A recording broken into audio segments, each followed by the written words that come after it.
And continuing with welcomes, because it's that sort of a day, we have some guests joining us for the special interest contribution, and the Honourable Member for Nelson has, in the President's Reserve, members of the Blackmans Bay Edible Garden Trail.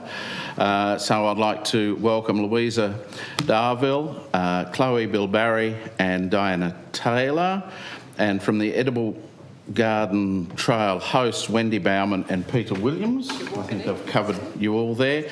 And the Honourable Member for, and here's a thing, it's got in brackets Pembroke, the Honourable Member for Rumney, picked that one up before it got away, has her Tasmanian Bike Collective guests in for her special interest today, and I'd like to welcome Anthony Edler and Kevin DeLacy to the Chamber today. And I think now that is time for our special interest matters, and the first one is from the Honourable Member for Nelson. Thank you, Mr. President. It is with great delight that I rise to speak about the wonderful Edible Garden Trail initiative undertaken by the vibrant Blackmans Bay Community Association. What is an edible garden trail, I hear you ask, Mr. President? Well, I'm told that the seed of this edible garden trail was planted during the COVID pandemic, the Blackmans Bay version this is, planted during the COVID pandemic with the Community Association President Louisa Darville, who's here in the chamber today, as you mentioned, along with other association members. She had the idea to sell pea straw to a variety of local gardeners, and that was the beginning, but boy, Mr. President, has it grown from there. The underpinning goal of an edible garden trail is to bring people together, and in this case in the Blackmans Bay community, and to build community and build resilience. Louisa researched the concept by being a host for the Home Harvest, which is a larger Hobart-based event.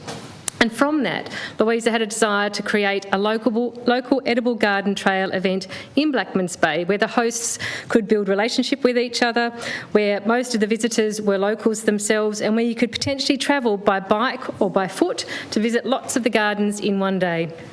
So Louisa, Justy Phillips and Margaret Woodward mapped out the first trail using seed funding from the Kingborough Council and local donors. This incorporated a community garden party as well, which was an opportunity for guests and hosts to get together at the end of the trail to keep chatting about the gardens and to create further connections with each other. Those community connections have proved as bountiful as the magnificent gardens, Mr. President. The third iteration of the Blackmans Bay Edible Garden Trail was held this year on Sunday the 16th of February, which saw, over a period of around 3 hours, at least 200 guests visit the 9 Blackmans Bay gardens included in this year's Edible Garden Trail. And what a horticultural heaven those 9 gardens provided.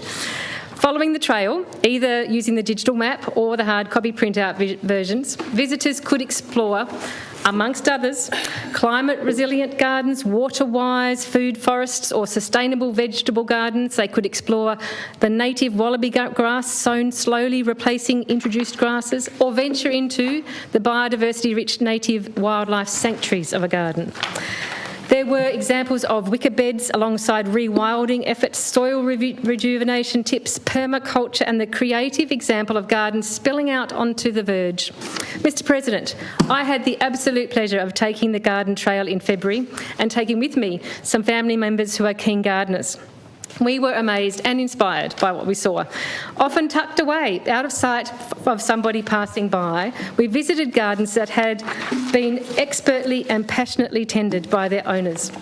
Some highlights for me included a small backyard garden with more fruits, veggies, edible plants than I could have possibly imagined could be fitted into such a space, not to mention a very neat little chook run. A garden beautifully planned around a new house build, which now, some years down the track, is a lovely oasis of native plants, wandering paths, special sitting spots, and full of birds and wildlife. Another one was a family, fairly recently arrived in the state, new to gardening, experimenting with what is possible in their suburban backyard and delighting in the novelty of popping out into their garden to get a snack from time to time. Also, a real highlight was an impressive sloping garden that had been developed over a number of years to have different regions in the garden. It had come together beautifully and had a lovely outlook from a perfect spot for a morning coffee.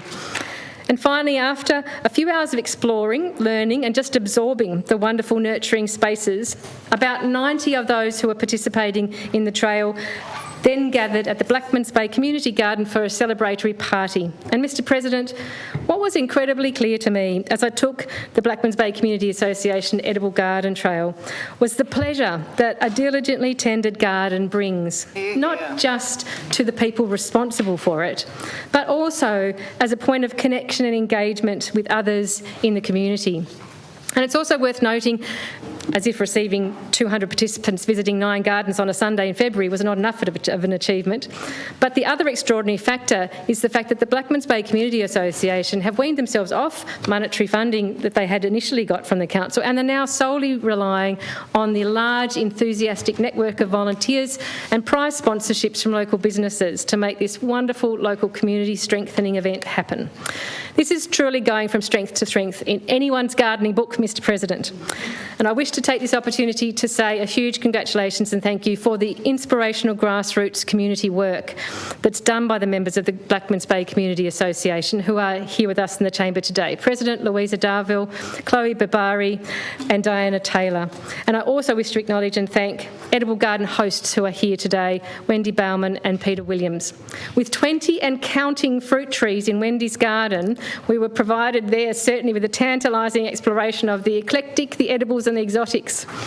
And although they couldn't be here today, I also wish to acknowledge the work of Hayley and Benoit Chambon, key coordinators of this year's Edible Garden Trail, along with Louisa. To close, Mr President, it was a genuine pleasure to explore the Edible Garden Trail this year. It's an honour to stand here and highlight these inspirational and quiet local achievers' contribution towards a healthy, connected and resilient community. Finally, to all members here, I urge you to keep an eye out for an Edible Garden Trail in your communities, and I'll certainly be eagerly looking forward to the Blackmans Bay Community Association's 2026 Edible Garden Trail. Thank you.